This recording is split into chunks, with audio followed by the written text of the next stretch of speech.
Hi hello welcome back to my channel. Hey ಅದೇನಮ್ಮ ಅಂಕಿತಾ, ಇನ್ನೂ ಸಮಯ ಇದೆ ಅಲ್ವಾ? ಯಾಕೆ ಇಷ್ಟು ಗಡಿಬಿಡಿಯಾಗಿ ಈಗಲೇ ಹೋಗ್ತಾ ಇದೆಯಾ?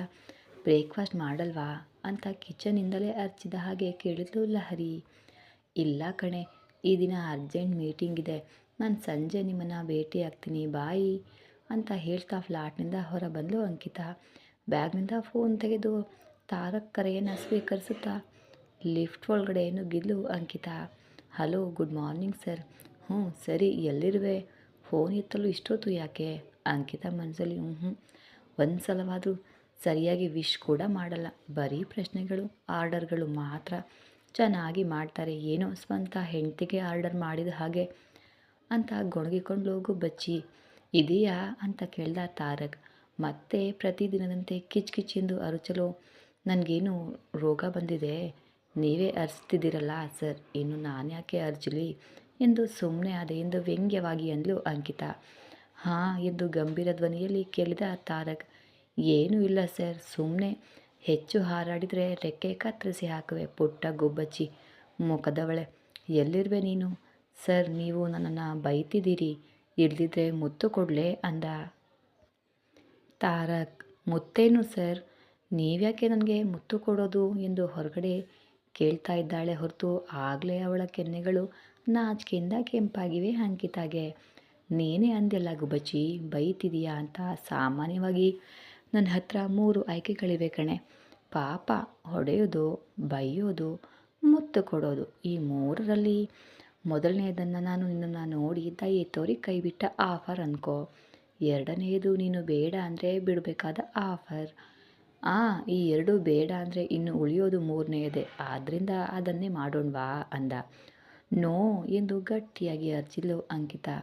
ಅಷ್ಟೊತ್ತಿಗಾಗಲೇ ಲಿಫ್ಟ್ ಕೆಳಮಹಡಿಗೆ ಬಂದು ತಲುಪಿತ್ತು.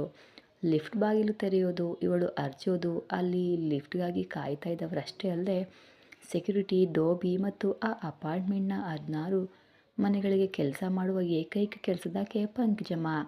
ಎಲ್ಲರೂ ಕೂಡ ಅಂಕಿತಾಳ ಕಿರುಚಾಟ ಕೇಳಿ ಅವಳನ್ನು ಹುಚ್ಚಿಯಂತೆ ನೋಡಿದರು. ಅವರೆಲ್ಲರನ್ನ ನೋಡಿ ಮುಜುಗರದಿಂದ ಒಂದು ಹುಚ್ಚು ನಗು ನಗ್ತಾ ಇಹಿಹಿ ಎಂದು ಟೂತ್ಪೇಸ್ಟ್ ಜಾಹೀರಾತಿನ ಹಾಗೆ ಹಲ್ಲನ್ನ ಬಿಟ್ಟು ಸಾರಿ ಎಂದು ಹೇಳಿ ಅಲ್ಲಿಂದ ಓಡಿದ್ಲು ಅಂಕಿತಾ. ಏಯ್ ಲೂಸು ಗುಬ್ಬಚ್ಚಿ, ಇದೆಯಾ? ಒಲಿಂಪಿಕ್ಸ್ನಲ್ಲಿ PT ಉಷಾಗಿಂತ ವೇಗವಾಗಿ ಓಡಿ ಬಂದಿದ್ದಾಳೆ ನಮ್ಮ ಅಂಕಿತಾ. ಪಾಪ ಉಸಿರು ಕಟ್ತಾ ಹಾಂ ಇದ್ದೀನಿ ಸರ್ ಅಂದ್ಲು ಅಂಕಿತಾ. ಏನು ಡಿಸೈಡ್ ಮಾಡಿದೆ? ಪಾಪ ಅವಳು 3ನೇಯದೇ ಅಂದ್ಕೋ. ಮೊದಲು ಆ ಹಲ್ಲುಗಳನ್ನು ಬ್ರಷ್ನಿಂದ ಚೆನ್ನಾಗಿ ಉಜ್ಜಿ ಹೊಳೆಯುವಂತೆ ಮಾಡು, ಆಮೇಲೆ ಟಂಗ್ ಕ್ಲೀನರ್ನಿಂದ ನಾಲಿಗೆಯನ್ನು ಚೆನ್ನಾಗಿ ಸ್ವಚ್ಛ ಮಾಡು, ಒಂದು ಒಳ್ಳೆ ಫ್ಲೇವರ್ ಫ್ರೆಶ್ನರ್ನ ಬಳಸು, ಕೊನೆಯಲ್ಲಿ ಆ ತುಟಿಗಳಿಗೆ ಲಿಪ್ಸ್ಟಿಕ್ ಹಾಕದೆ ನೀಟಾಗಿ ರೆಡಿಯಾಗಿ ನಮ್ಮ ಮನೆಗೆ ಬಂದುಬಿಡು ಅಂದ. ತಾರಕ್ನ ಮಾತುಗಳಿಗೆ ಏನೂ ಮಾತನಾಡಬೇಕೋ ಅಂತ ತಿಳಿಯದ ಅಂಕಿತಾ ತಬ್ಬಿಬ್ಬಾಗಿ ನಿಂತಿದ್ರೆ, ಹಲೋ ಗುಬ್ಬಚ್ಚಿ, ಓಯ್ ಗುಬ್ಬಚ್ಚಿ ಎಂದು ಕಿವಿಯಲ್ಲಿ ಲೌಡ್ ಸ್ಪೀಕರ್ ಹಾಕಿದಂತೆ ಕೇಳಿಸಿದ ತಾರಕ್ ಧ್ವನಿಗೆ ಬೆಚ್ಚಿಬಿದ್ಲು. ತುತು ಎಂದು ತನ್ನ ಬೆನ್ನನ್ನು ತಾನೇ ಚಪ್ಪರಿಸ್ಕೊಳ್ತಾ ತನ್ನ ಬೆನ್ನನ್ನು ತಾನೇ ಎಚ್ಚರಿಸ್ಕೊಳ್ತಾ ಹಾಂ ಸರ್ ಅಂದ್ಲು ತಡಬಡಿಸ್ತಾ. ಏನು ಡಿಸೈಡ್ ಮಾಡಿದೆ ಅಂತ ಕೇಳ್ತಾ ಇದ್ರೆ ಹಾಗೆ ಮಣ್ಣು ತಿಂದ ಮಂಗನಂತೆ ಮೌನವಾಗಿದೆಯಲ್ಲೇ, ಯಾಕೆ ಅಂದ. ಸರ್, ನೀವು ನನ್ನನ್ನು ಮೀರಿದ ರೀತಿಯಲ್ಲಿ ಬೈತಾ ಇದ್ದೀರಾ, ಅದಕ್ಕೆ ಮುತ್ತು ಕೊಡ್ತೀನಿ, ಬಾಯಿ ತೊಳ್ಕೊಂಡು ಬಾ ಅಂದಿದ್ದು ಅಂದ. ಉಶ್, ಈ ಮುತ್ತಿನ ಗೋಳು ಸಾಕು ಸರ್, ಹೊಡೆಯೋದು, ಬೈಯೋದು, ಮುತ್ತು ಕೊಡೋದು ಮಾತ್ರ ಅಲ್ಲದೆ ಈ ಲೋಕದಲ್ಲಿ ಮಾತು, ಫ್ರೆಂಡ್ಶಿಪ್ ಹೀಗೆ ಸಾಕಷ್ಟು ಆಯ್ಕೆಗಳಿವೆ ಸರ್ ಅಂದ್ಲು ಅಂಕಿತಾ. ಇದಕ್ಕೆ ಕಣೆ ನಿನ್ನನ್ನು ನಾನು ಹುಚ್ಚು ಗುಬ್ಬಚ್ಚಿ ಅನ್ನೋದು. ಯಾಕೆ ಸರ್, ನಾನೇನು ಹೇಳಿದೆ? ನನ್ನ ಹತ್ರ 3 ಆಯ್ಕೆಗಳಿವೆ ಅಂದೆ ಅಷ್ಟೇ. ಲೋಕದಲ್ಲಿ ಎಷ್ಟಿದ್ರೆ ನನಗೆ ಏನು ಗುಬ್ಬಚ್ಚಿ? ಅಂದರೆ ಆ ಆಪ್ಷನ್ ಕೂಡ ಚೆನ್ನಾಗಿರುತ್ತೆ ಸರ್, ಒಂದು ಸಲ ಟ್ರೈ ಮಾಡಿ ನೋಡಿ. ಈ ಮಧ್ಯೆ ಜನರು ಹೆಚ್ಚಾಗಿ ಬಳಸೋದು ಅದನ್ನೇ. ಯಾರೋ ಬಳಸಿದ ಆಪ್ಷನ್ ನನಗೆ ಯಾಕೆ? ನನ್ನದೇ ಸ್ಟೈಲ್, ನನ್ನದೇ ಆಪ್ಷನ್. ನನಗೆ ಇಷ್ಟ ಇಲ್ಲದವ್ರನ್ನ ಕುಟ್ಟುತ್ತೇನೆ, ಇಷ್ಟವಾದವ್ರನ್ನ ಬೈತೇನೆ, ಇನ್ನೂ ಇಷ್ಟವಾದವ್ರನ್ನ ಮುತ್ತು ಕೊಡ್ತೇನೆ. ನಿನಗೆ ಈ 3ರಲ್ಲಿ ಯಾವ ಆಯ್ಕೆ ಬೇಕು ನೀನೇ ನಿರ್ಧರಿಸು. ನಿಜ ಹೇಳಬೇಕಂದ್ರೆ ಇಂತಹ ಬಂಪರ್ ಆಫರ್ ನಾನು ಯಾರಿಗೂ ಕೊಡಲ್ಲ. ನಿನಗಾಗಿ ಈ ಹಬ್ಬದ ಆಫರ್ನ ಸೆಲೆಕ್ಟ್ ಮಾಡ್ಕೊ, ಹಬ್ಬ ಮಾಡಿಕೋ ಅಂದ. ಇದೊಂದು ಬಂಪರ್ ಆಫರಾ ನನಗೆ ಅಂದ್ಕೊಳ್ತಾ ಒಂದು ಕ್ಷಣ ತಾರಕ್ ವ್ಯಕ್ತಿತ್ವವನ್ನು ಊಹಿಸ್ಕೊಂಡ್ಳು. ಆ ದಿನ ಆತನನ್ನು ಉಳಿಸುವಾಗ ಅವನು ರೌಡಿಗಳನ್ನು ಹೊಡೆದಿದ್ದು ನೆನಪಿಗೆ ಬಂತು. ಕಬ್ಬಿಣದ ರಾಡ್ಗಿಂತ ಗಟ್ಟಿಯಾಗಿರುವ ಅವನ ಕೈ ಪವರ್ ನೆನೆದೊಡನೆ, ಅಮ್ಮೋ, ಒಂದ್ಸಲ ಆ ಕೈಯಿಂದ ಹೊಡೆದ್ರೆ ಅಷ್ಟೇ ನಾನು, ಮತ್ತೆ ಮೇಲೆ ಹೇಳೋದೇ ಇಲ್ಲ. ಈ ಗುಬ್ಬಚ್ಚಿ ಆದ್ದರಿಂದ ಹೊಡೆಯೋದು ಕ್ಯಾನ್ಸಲ್. ಇನ್ನು ಮುತ್ತು ಕೊಡೋದು ಅಂದ್ಕೊಳ್ತಾ ಕ್ಯಾಬ್ಗಾಗಿ ಕಾಯ್ತಾ ಇರುವ 40 ನಿಮಿಷಗಳಲ್ಲಿ 8 ಸಿಗರೇಟನ್ನು ನಾನ್ ಸ್ಟಾಪ್ ಆಗಿ ಸೇದಿದ. ಆ ತುಟಿಗಳನ್ನು ನೆನೆಸ್ಕೊಂಡು ಚೀಚಿ ವಾಸನೆ, ಅದು ಕೂಡ ಕ್ಯಾನ್ಸಲ್. ಇವಕ್ಕೆಲ್ಲಕ್ಕಿಂತ ಒಳ್ಳೆಯದು ಬೆಸ್ಟ್ ಅಂದರೆ 2ನೇ ಆಯ್ಕೆನೇ ಬೆಟರ್ ಅಂತ ಅನಿಸಿ, ಸರ್ ನಾನು ಡಿಸೈಡ್ ಮಾಡಿದೆ ಅಂದ್ಲು. ಏನು ಡಿಸೈಡ್ ಮಾಡಿದೆ? 2ನೇ ಆಪ್ಷನ್ ಬೈಯೋದು. ನನಗಂತೂ 3ನೇದೇ ತುಂಬ ಇಷ್ಟವಾಯಿತು. ಪಾಪ ಅವಳು ಇದುವರೆಗೆ ಒಂದೇ ಒಂದು ಸಲವೂ ಟ್ರೈ ಮಾಡಿಲ್ಲ. ಫಸ್ಟ್ ಟೈಮ್ ನಿನ್ನಿಂದಲೇ ರಿಬ್ಬನ್ ಕಟಿಂಗ್ ಮಾಡಿಸೋಣ ಅಂತ ಅಂದ್ಕೊಂಡಿದ್ದೀನಿ. ನೋ, ನನಗೇನು ಇಷ್ಟ ಇಲ್ಲ ಸರ್ ಆ ಆಪ್ಷನ್. ಯಾಕೆ ಇಷ್ಟ ಇಲ್ಲ? ಒಂದು ಸಲ ಟ್ರೈ ಮಾಡಿದರೆ ತಾನೇ ಇಷ್ಟವಾಗುತ್ತೋ ಇಲ್ವೋ ಅಂತ ತಿಳಿಯೋದು. ಸರ್, ಏನದು ಟ್ರೈ ಮಾಡೋದು? ನನ್ನ ಫಸ್ಟ್ ಕಿಸ್ ಅದು ಎಷ್ಟೊಂದು ಊಹಿಸ್ಕೊಂಡಿದ್ದೆ ಗೊತ್ತಾ? ಮುತ್ತು ಕೊಡುವಾಗ ಎಷ್ಟು ಫೀಲ್ ಇರಬೇಕು ಅಂದ್ಕೊಂಡಿದ್ದೆ. ಕನಿಷ್ಠ ಅರ್ಧ ಗಂಟೆಯಾದರೂ ಎಂತಹ ತೊಂದರೆ ಬರಬಾರ್ದು, ಹೀಗೆ ಸಾಕಷ್ಟು ಆಸೆ ಇಟ್ಕೊಂಡಿದ್ದೆ. ಸರ್, ನನ್ನ ಫಸ್ಟ್ ಕಿಸ್ ಮೇಲೆ ಗೊತ್ತಾ, ನೀವೇನು ಯಾವಾಗಲೂ ಆ ಸಿಗರೇಟ್ ಸೇದಿ ಬಾಯೆಲ್ಲ ವಾಸನೆ ಮಾಡ್ಕೊಂಡಿರ್ತೀರಿ. ನಿಮ್ಮ ಬಾಯಿ ಅಷ್ಟು ಸಿಗರೇಟ್ ವಾಸನೆ ಬರ್ತಾಯಿದ್ರೆ ಹೇಗೆ ಸರ್ ಕಂಫರ್ಟಬಲ್ ಆಗಿ ಮುತ್ತು ಕೊಡೋದು? ಓ, ಅದಾ ನಿನ್ನ ಭಯ? ಹಾಂ ಎಂದು ಬೇಸದಿಂದ ಹೇಳಿದ್ಲು ಗುಬ್ಬಚ್ಚಿ. ಹಾಗಾದರೆ ನನಗೋಸ್ಕರ ಸಿಗರೇಟ್ ಬಿಡ್ತೀರಾ ಸರ್ ಎಂದು ಆತರದಿಂದ ಕೇಳಿದ್ಲು ಅಂಕಿತಾ. ಅಷ್ಟೆಲ್ಲ ಸೀನಿಲ್ಲಮ್ಮ, ಹೆಚ್ಚು ಆಸೆ ಇಟ್ಕೊಳ್ಬೇಡ ಗುಬ್ಬಚ್ಚಿ. ಮುತ್ತು ಕೊಡುವ ಮುನ್ನ ಮೌತ್ ಫ್ರೆಶರ್ನ ಬಳಸ್ತೇನೆ ಬಿಡು ಎಂದು ಸಮಾಧಾನವಾಗಿ ಹೇಳಿದನು ತಾರಕ್. ಅಷ್ಟೇ ಹೊರತು ನಿನಗೋಸ್ಕರ ಆ ಕೆಟ್ಟ ಅಭ್ಯಾಸ ಬಿಡ್ತೀನಿ ಅಂತ ಮಾತ್ರ ಹೇಳಲ್ಲ ಅಂತ ಅಂದ್ಕೊಂಡು ನನಗೆ ಅಂತಹ ಅದೃಷ್ಟ ಬೇಡ ಬಿಡಿ ಸರ್ ಎಂದು ನಿರಾಸವಾಗಿ ಹೇಳಿ ಕಾರ್ನ ಸ್ಟಾರ್ಟ್ ಮಾಡಿದ್ಲು ಪಾಪದ ಅಂಕಿತಾ. ಏನು ಮಾಡ್ತಿದ್ದೀಯ ಗುಬ್ಬಚ್ಚಿ ಎಂದು ಪ್ರೀತಿಯಿಂದ ಕೇಳಿದನು ತಾರಕ್. ಅವನು ಮೊದಲ ಬಾರಿಗೆ ಅವನಿಂದ ಅಷ್ಟು ಪಾಸಿಟಿವ್ ಆಗಿ ಬಂದ ಕರೆಯನ್ನು ಕೇಳಿ ಅವಳ ಮನಸ್ಸು ಗಾಳಿಯಲ್ಲಿ ಡಿಸ್ಕೋ ಡ್ಯಾನ್ಸ್ ಮಾಡ್ತಾಯಿದ್ರು. ಮನುಷ್ಯ ಮಾತ್ರ ಕಾರ್ನಲ್ಲಿಯೇ ಸಾಲ್ಸಾ ಸ್ಟೆಪ್ನ ಹಾಕ್ತಾಯಿತ್ತು. ಡ್ರೈವಿಂಗ್ನಲ್ಲಿದ್ದೇನೆ ಸರ್ ಎಂದು ಅಷ್ಟೇ ಪ್ರೀತಿಯಿಂದ ಹೇಳಿದ್ಲು. ಹಾಗಾದರೆ ನಮ್ಮ ಮನೆಗೆ ಬಂದುಬಿಡು, ಹೇಳ್ತೀನಿ. ಮನೆಗಾ? ಈಗ ಯಾಕೆ ಸರ್? ಆಫೀಸ್ಗೆ ಹೋಗಬೇಕಲ್ಲ ನಾನು. 10 ಗಂಟೆಗೆ ತಾನೇ ನಿನಗೆ ಆಫೀಸ್, ಮತ್ತೆ ಇಷ್ಟು ಬೇಗ ಅಲ್ಲಿಗೆ ಹಾರ್ಕೊಂಡು ಹೋಗ್ತಿದ್ದೀಯೇ ಯಾಕೆ? ಅಂದರೆ ಟ್ರಾಫಿಕ್ ಇದ್ದರೆ ಲೇಟ್ ಆಗುತ್ತೆ ಅಲ್ವಾ ಸರ್ ಎಂದು ಮೊದಲೇ ಸ್ಟಾರ್ಟ್ ಆದೆ ಹೋಗೋಕ್ಕೆ. ಟ್ರಾಫಿಕ್ ಇಲ್ಲ, ಏನೂ ಇಲ್ಲ, ಬಾಯಿ ಮುಚ್ಕೊಂಡು ಮನೆಗೆ ಬಂದುಬಿಡು. ಇಲ್ದಿದ್ರೆ ನೀನು ಎಲ್ಲಿದ್ದರೂ ಸರಿ, ನಾನು ಅಲ್ಲಿಗೆ ಬಂದು ರೆಕ್ಕೆ ಕತ್ತರಿಸಿ ಹೊತ್ಕೊಂಡು ಬರ್ತೀನಿ ಎಂದು ಸೀರಿಯಸ್ ಆಗಿ ಹೇಳಿದನು ತಾರಕ್. ಅಯ್ಯೋ, ಈಗ ಮನೆಗೆ ಬರಬೇಕು ಅಷ್ಟೇ ತಾನೇ, ಬರ್ತೀನಿ ಬಿಡಿ ಸರ್. ಈ ಮಾತ್ರಕ್ಕೆ ಯಾಕೆ ರೆಕ್ಕೆ ಕತ್ತರಿಸೋದು, ಎತ್ಕೊಂಡು ಬರೋದು ಅಗತ್ಯವಾ ಹೇಳಿ ಅಂತ ಅರ್ಧ ಗಂಟೆಯಲ್ಲಿ ನಿಮ್ಮ ಮನೆ ಮುಂದೆ ಇರ್ತೀನಿ ಸರ್ ಅಂದ್ಲು ಅಂಕಿತಾ. ಬೇಗ ಬಂದುಬಿಡು, ಅಷ್ಟರಲ್ಲಿ ನಾನು ಫ್ರೆಶ್ ಆಗಿಬಿಡ್ತೇನೆ ಎಂದು ಕಾಲ್ ಕಟ್ ಮಾಡಿದನು ತಾರಕ್. ಕಾಲ್ ಕಟ್ ಆದೊಡನೆ ಹೇಗೆ ಹೇಳಿದ್ನೋ ನೋಡು, ಹುಡುಗಿಯರ ಜೊತೆ ಹೇಗೆ ಮಾತನಾಡಬೇಕು ಅನ್ನೋದು ಗೊತ್ತಿಲ್ಲ, ಸ್ವಲ್ಪನಾದರೂ ರಸಿಕತೆಯೂ ಇಲ್ಲ ಇವನಿಗೆ ಅಂದ್ಕೊಂಡು ಹೇಗೆ ಇವೆಲ್ಲ ಕಲಿಸ್ಬೇಕೋ ಏನೋ ಎಂದು ನಿಟ್ಟುಸಿರನ್ನ ಬಿಟ್ಲು ಅಂಕಿತಾ. ಕಾರ್ನ ಯೂಟರ್ನ ತೆಗೆದುಕೊಂಡು ತಾರಕ್ ಇರೋ ಕಡೆಗೆ ಸ್ಟೇರಿಂಗ್ನ ತಿರುಗಿಸಿದ್ಲು. ಸೌರಭ್ ಮ್ಯಾನ್ಷನ್. ರಾತ್ರಿಯೆಲ್ಲ ಆರು ಹೇಳಿದ್ದನ ಬಗ್ಗೆನೇ ಯೋಚಿಸ್ತಾ ಇದ್ದ ಸಾಮ್ರಾಟ್ ಒಂದು ನಿರ್ಧಾರಕ್ಕೆ ಬಂದ. ಮರುದಿನ ಬೆಳಗ್ಗೆ ತಾನು ತೆಗೆದುಕೊಂಡ ನಿರ್ಧಾರವನ್ನು ಜಾರಿಗೆ ತರಲು ಮುಂಜಾನೆ ಹೊರಗಡೆ ಹೋಗ್ತಾ ಇದ್ದ ಸಾಮ್ರಾಟ್. ಅವನನ್ನು ತಡೆದು ವನ್ಯಾಳನ್ನು ಕಾಲೇಜಿನಲ್ಲಿ ಬಿಟ್ಟು ಬರಲು ಹೇಳಿದನು ಸೌರಭ್. ಅದು ಡ್ಯಾಡಿ, ನನಗೆ ಅರ್ಜೆಂಟಾಗಿ ಕೆಲಸ ಇದೆ ಎಂದು ಹೇಳ್ತಾ ಇದ್ರಲ್ಲೇ, ಮೊದಲು ಅವಳನ್ನು ಬಿಟ್ಟು ಬಾ, ಆಮೇಲೆ ನಿನ್ನ ಕೆಲಸ ನೋಡ್ಕೋ ಎಂದು ಸೀರಿಯಸ್ ಆಗಿ ಆರ್ಡರ್ ಮಾಡಿದ ಮೇಲೆ ಅನಿವಾರ್ಯವಾಗಿ ವನ್ಯ ಜೊತೆ ಆ ಮನೆಯಿಂದ ಹೊರಗಡೆ ಬಂದನು ಸಾಮ್ರಾಟ್. ನಂತರ ಅವರು ಹೋದ್ಮೇಲೆ ಬ್ರೇಕ್ಫಾಸ್ಟ್ ಮುಗಿಸಿದ ಪ್ರಣವ್ ಕೈ ತಳ್ಕೊಂಡು ಅಕ್ಷತಾಳಿಗೆ ಬಾಯಿ ಹೇಳಿ ಮುತ್ತು ಕೊಡಬೇಕು ಅಂತ ಅಂದ್ಕೊಂಡ ಅಕ್ಷತಾಳಿಗೆ. ಆದರೆ ನಿನ್ನೆಯಷ್ಟೇ ಸೌರಭ್ ಕಣ್ಣಿನಿಂದ ತಪ್ಪಿಸ್ಕೊಂಡಿದ್ದ. ಆದರೆ ಈ ಬಾರಿ ಅವನು ಎದುರಿಗೆ ಇದ್ದಾನೆ. ಪ್ರಣವ್ ಮಾಡ್ತಾ ಇರುವ ತಂತ್ರಗಳನ್ನೆಲ್ಲ ಸೂಕ್ಷ್ಮವಾಗಿ ಗಮನಿಸ್ತಾ ಇದ್ದ ಸೌರಭ್ ನೋಟಕ್ಕೆ ಹೆದ್ರಿ ದೂರದಿಂದಲೇ ಬಾಯಿ ದೊಡ್ಡಪ್ಪ, ಬಾಯಕ್ಕ ಎಂದು ಆರುಗೆ ಹೇಳಿ ಅಲ್ಲಿಂದ ಜಾರ್ಕೊಂಡ ಪ್ರಣವ್. ಪ್ರಣವ್ ನಾಟಕಗಳನ್ನು ನೋಡಿ ನಗ್ತಾ ಡ್ಯಾಡ್ಗೆ ಐಫೈ ನೀಡಿ ನೀವು ಸೂಪರ್ ಡ್ಯಾಡಿ ಅಂತ ನೋಡ್ತಿಂದಲೇ ಅವನಿಗೆ ಚುಕ್ಕೆ ತೋರಿಸಿದಿರಿ ಎಂದು ಸೌರಭ್ನಿಗೆ ಮುತ್ತು ಕೊಡ್ತಾ ಹೇಳಿದ್ಲು ಆರು. ತಂದೆ ಮಗಳ ಸಂಭ್ರಮವನ್ನು ನೋಡಿ ಅಸೂಯೆಯಿಂದ ಮುಖ ತಿರುಗಿಸ್ಕೊಳ್ಳೋದು ನಮ್ಮ ಅಕ್ಷತಾ ಸರ್ದಿಯಾಗಿತ್ತು. ಮತ್ತೆ ಇತ್ತ ನಮ್ಮ ಸಾಮ್ರಾಟ್, ಅದು ಡ್ಯಾಡಿ ನನಗೆ ಅರ್ಜೆಂಟ್ ಕೆಲಸ ಇದೆ ಅಂತ ಹೇಳಿದ್ರು, ಲೇ ಮೊದಲು ಅವಳನ್ನು ಡ್ರಾಪ್ ಮಾಡು ಆಮೇಲೆ ಕೆಲಸ ನೋಡ್ಕೊಂತ ಸೀರಿಯಸ್ ಆಗಿ ಅವನು ಆರ್ಡ್ರ್ ಮಾಡಿದ್ರಿಂದ ಮತ್ತೆ ಅದನ್ನೇ ರಿಪೀಟ್ ಮಾಡಿದ್ದಕ್ಕೆ ಅನಿವಾರ್ಯವಾಗಿ ವನ್ಯ ಜೊತೆ ಆ ಮನೆಯಿಂದ ಹೊರಗಡೆ ಬಂದಿದ್ದ ಸಾಮ್ರಾಟ್. ವನ್ಯ ಜೊತೆ ಹೊರ ಬಂದ ಸಾಮ್ರಾಟ್ ಕಾರ್ನ ಸ್ಟಾರ್ಟ್ ಮಾಡಿ ಇಬ್ಬರು ಕೂಡ ಕಾಲೇಜ್ಗೆ ಹೊರಟರು. ಯಾವಾಗಲೂ ಬಾಯಿ ಸುಮ್ಮನೆ ಇರೋದು ತನ್ನ ಹಿಸ್ಟ್ರಿಯಲ್ಲೇ ಇಲ್ಲದ ವನ್ಯ ಕಾರ್ನಲ್ಲಿದ್ದ ಚಿಪ್ಸ್ ಪ್ಯಾಕೆಟನ್ನು ಪರ ಅಂತ ಅಗಿಯುತ್ತಾ ತೆಗೆದು, ಅಣ್ಣ ನನಗೊಂದು ಡೌಟ್ ಅಂದ್ಲು. ಅಷ್ಟಕ್ಕೂ ಕಿರಿಕಿರಿಯಲ್ಲಿದ್ದ ಸಾಮ್ರಾಟ್ ಅವಳು ಡೌಟ್ ಅಂದ ತಕ್ಷಣ ಕೋಪದಿಂದ ಏನೋ ಕೇಳು ಅಂದನು. ಏನೋ ಯೋಚಿಸ್ತಾ ದೊಡ್ಡಪ್ಪ ಯಾಕೆ ಯಾವಾಗಲೂ ಅಷ್ಟು ಕೋಪವಾಗಿ ಇರ್ತಾರೆ?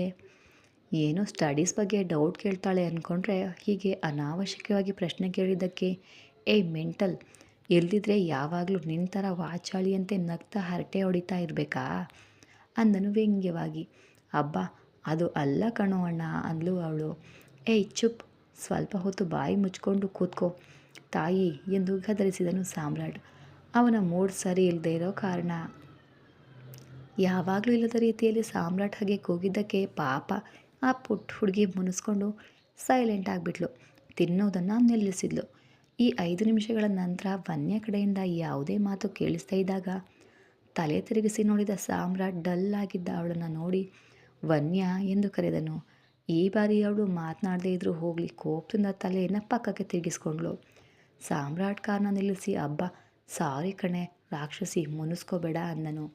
ಯಾಕೆ, ನನಗೇನು ಬೇಡ ನಿನ್ನ ಸಾರಿ ಅಂದ್ಲು ವನ್ಯ. ಮತ್ತೆ ಏನು ಬೇಕು ಹೇಳು, ಅಷ್ಟಕ್ಕೂ ನೀನು ಹೀಗೆ ನನ್ನ ಜೊತೆ ಮಾತನಾಡದೆ ಸೈಲೆಂಟಾಗಿ ಇರಬೇಡ್ವೆ? ನನಗೇನು ಬೇಡ ಕಣೋ, ಹೋಗೋ ಅಣ್ಣ, ನಿನಗೆ ನಾನು ಮಾತಾಡಿದರೆ ಕಿರಿಕಿರಿ ಅಲ್ವಾ ಅಂದ್ಲು ಅವಳು ಬೇರೆ ಕಡೆ ನೋಡ್ತಾ.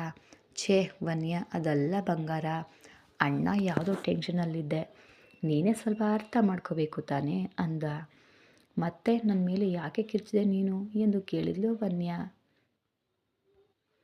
ಸಾರಿ ಬಾಬಾ, ಇನ್ನೊಂದು ಸಲ ಕಿರ್ಚಲ್ಲ, ಈ ಸಲಕ್ಕೆ ಕ್ಷಮಿಸ್ಬಿಡು. ನೋ, ನಾನು ನಿನ್ನ ಸಾರಿ ಆಕ್ಸೆಪ್ಟ್ ಮಾಡಬೇಕು ಅಂದರೆ ನನಗೆ 2 ಕಂಡೀಷನ್ಸ್ ಇವೆ, ನೀನು ಒಪ್ಕೋಬೇಕು. ಏನದು? ಬಂದು ಈಗ ಹೋಗುವಾಗ ನನ್ನ ಫ್ರೆಂಡ್ನ ಪಿಕ್ ಮಾಡಿಕೊಂಡು ಹೋಗಬೇಕು, ಹಾಗೆ ನನಗೆ ಐಸ್ ಕ್ರೀಮ್ ಕೂಡ ಕೊಡಿಸ್ಬೇಕು ಅಂದ. ನಿನ್ನ ಫ್ರೆಂಡ್ ಅಂದರೆ ಅದೇ ನಿನ್ನೆ ನಮ್ಮ ಜೊತೆ ಬಂದಿದ್ಲಲ್ಲ ಮೀರಾ, ಅವಳು ಮೀರಾನೋ ಗೀರಾನೋ ನನಗೇನು ಗೊತ್ತು. ಐಸ್ ಕ್ರೀಮ್ ಅಂದರೆ ಓಕೆ, ಆದರೆ ಆ ಕೋತಿಯನ್ನು ಪಿಕಪ್ ಮಾಡೋದು ಮಾತ್ರ ಆಗಲ್ಲ ಕಣೆ ಎಂದು ಖಂಡಿತವಾಗಿ ಹೇಳಿದನು ಸಾಮ್ರಾಟ್. ಪಾಪ ಅಣ್ಣ, ನಿನ್ನೆ ಅವಳು ಸ್ಕೂಟಿ ಹಾಳಾಗಿದೆ ಅಲ್ವಾ, ಮತ್ತೆ ಅವಳು ಕಾಲೇಜಿಗೆ ಬರಬೇಕಾದ್ರೆ ಬಸ್ನಲ್ಲಿ ಬರಬೇಕು. ಪಾಪ ಅಲ್ವಾ ಅಣ್ಣ ಅವಳು, ನಾವು ಹೇಗಿದ್ದರೂ ಆ ಕಡೆಯಿಂದನೇ ತಾನೇ ಹೋಗೋದು. ಪ್ಲೀಸ್ ಪಿಕಪ್ ಮಾಡ್ಕೊಳ್ಳೋಣ ಕಣೋ ಅಣ್ಣ, ಪ್ಲೀಸ್ ಎಂದು ಕ್ಯೂಟಾಗಿ ರಿಕ್ವೆಸ್ಟ್ ಮಾಡಿದ್ಲು ವನ್ಯ.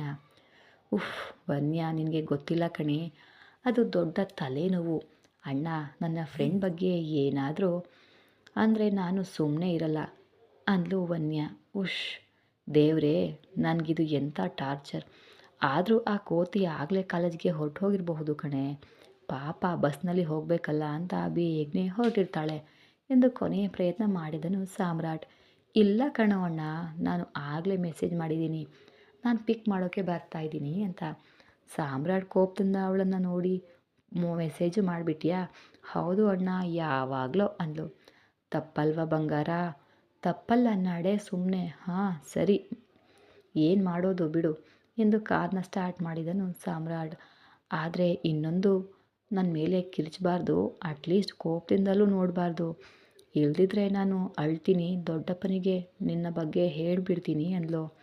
ದೊಡ್ಡಪ್ಪನಿಗೆ ಹೇಳ್ತೀನಿ ಅಂತ ಅಂದ್ಯಲ್ಲ, ಅದಕ್ಕಲ್ಲ, ಆದರೆ ನೀನು ಅಳ್ತೀನಿ ಅಂದಲ್ಲ, ಅದಕ್ಕೋಸ್ಕರನಾದರೂ ನಿನ್ನ ಮೇಲೆ ಕಿರ್ಚಲ್ಲ, ಓಕೆನಾ ಅಂದ. ಹೌದು ಓಕೆ ಎಂದು ಮತ್ತೆ ಚಿಪ್ಸ್ ಮೇಲೆ ದಂಡಯಾತ್ರೆ ಶುರು ಮಾಡಿದ್ಲು ಆ ಪುಟ್ಟ ಹುಡುಗಿ ವನ್ಯ. ಸರ್, ಈಗಾಗಲೇ ನಿಮ್ಮ ಏರಿಯಾ ಹತ್ರ ಬಂದಿದ್ದೀನಿ ಎಂದು ಹೇಳಿದ್ಲು ಅಂಕಿತಾ ಇತ್ತ ಕಡೆ. ಹಾಂ ಅಲ್ಲೇ ಇರು, ನಾನು ಬರ್ತಾ ಇದ್ದೀನಿ ಅಂದ ತಾರಕ್. ಅದೇನು ಸರ್, ಇಲ್ಲಿ ವೆಯ್ಟ್ ಮಾಡಬೇಕಾ? ಹೇ ನೀನು ನಿನ್ನ ಪುಟ್ಟ ಡೌಟ್ಸ್, ನೀನು ಅಲ್ಲೇ ಇರು, ನಾನು ಬರ್ತಾ ಇದ್ದೀನಿ. ಹಾಂ ಹಾಗೆಯೇ ಸರ್ ಆಗಲಿ ಅಂತ ಕಾಲನ್ನ ಕಟ್ ಮಾಡಿ ಕಾರ್ ಇಳಿದು ತಾರಕ್ಕಾಗಿ ಕಾಯ್ತಾ ಇದ್ದಾಳೆ ಇತ್ತ ಅಂಕಿತಾ.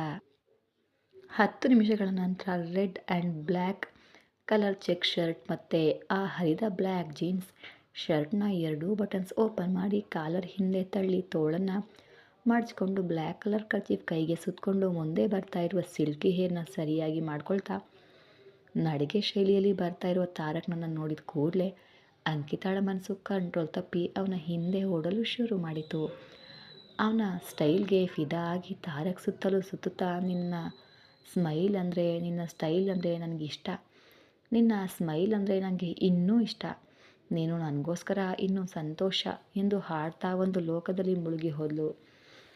ನಿನ್ನೆಯಿಂದ ತಾರಕ್ನನ್ನು ನೋಡಿದ ಕೂಡಲೇ ಮಾತು ಕೇಳದ ತನ್ನ ಮನಸ್ಸಿನ ಮೇಲೆ ಸಿಟ್ಟು ಬರ್ತಾಯಿದ್ರು. ಹಲೋ ತಾರಕ್ ಸರ್ ಅಂದ್ಲು ನಗು ಬೀರ್ತಾ. ಅಂಕಿತಾ, ನೀವೇನಾದರೂ ಫೋನ್ನಲ್ಲಿ ಮಾತಾಡ್ತಿದ್ದೀವಾ ಎಂದು ವಿಚಿತ್ರವಾಗಿ ಕೇಳಿದನು ತಾರಕ್. ಏನು ಸರ್ ಹಲೋ ಅಂದ್ಯಲ್ಲ ಅದಕ್ಕೆ ಕೇಳಿದೆ ಅಂದ ದೀರ್ಘವಾಗಿ ಉಸಿರು ಬಿಡ್ತಾ. ಈತ ಏನೋ ಹೀಗೆ ಚಾನ್ಸ್ ಸಿಕ್ಕಿದ್ರೆ ಸಾಕು ನನ್ನ ಮೇಲೆ ವ್ಯಂಗ್ಯಗಳನ್ನು ಹಾಕೋಕೆ ರೆಡಿಯಾಗಿರ್ತಾನೆ ಪುಣ್ಯಾತ್ಮ. ಈ ಮನಸ್ಸು ಅವನನ್ನು ನೋಡಿದ ಕೂಡಲೇ ಹೀಗೆ ಮಾಡುತ್ತೆ ಎಂದು ಮನಸ್ಸಿನಲ್ಲೇ ಅಂದ್ಕೊಂಡು ಯಾಕೆ ಸರ್ ಬರ ಹೇಳಿದ್ರಿ ಅಂತ ಕೇಳಿದ್ಲು ಅಂಕಿತಾ.